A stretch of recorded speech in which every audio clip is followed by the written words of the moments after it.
If I speak in tongues of men or angels, but I do not love, I am nothing but a resounding gong or a clanging cymbal. If I give all that I possess to the poor and give my body over to hardship so that I may boast, but do not love, I gain nothing. Nothing. Love is patient. Love is kind. It does not envy. It does not boast. It is not proud. It is not self-seeking. It is not easily angered. It keeps no record of wrong. Love does not delight in evil, but rejoices with truth. Whew. It always protects. It always trusts. It always hopes. It always perseveres. Love never fails. So I would come here to think, and I just found it peaceful to leave the home, because whatever was at home was something that I was trying to kind of clear my head about. And so I'd come here to find a quiet place to get with God.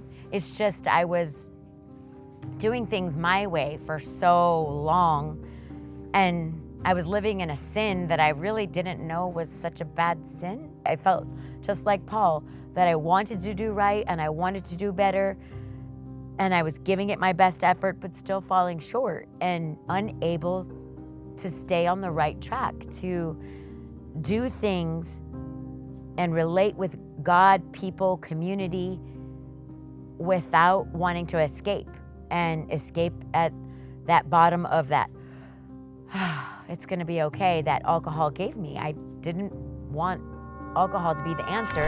I heard the song by Hillsong United, Oceans, and it talked about faith. Faith that I felt like I had exasperated, that I had exhausted all of my goodness, and that I was too much of a lost cause, that I wasn't good enough to save anymore, that I had made him mad because I had prayed for him to deliver me of alcoholism and of wanting to do better and not being able to do better. But that's what addiction does. It makes you do what you don't want to do. And it's a repetitive cycle. And so I was there, prone. I put down my cup of Merlot and I laid down my face on the travertine floor, and I just cried on the ground, and I said, God, I want what that song speaks of.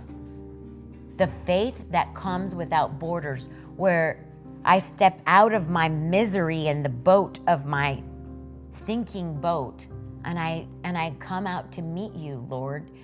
I want to walk on water with you. I want that victory. I want that ridiculously good, wild story to be my life, not what it's looking like right now. And God whispered to me in that moment, and he said, you just have to follow me.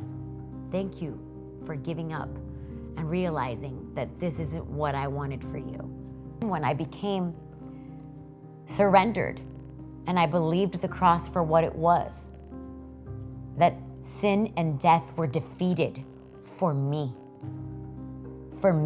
to have a victorious life in Jesus. God used that fear of me dying young or me falling victim to another generational sin, and he said, that's what it would be without me.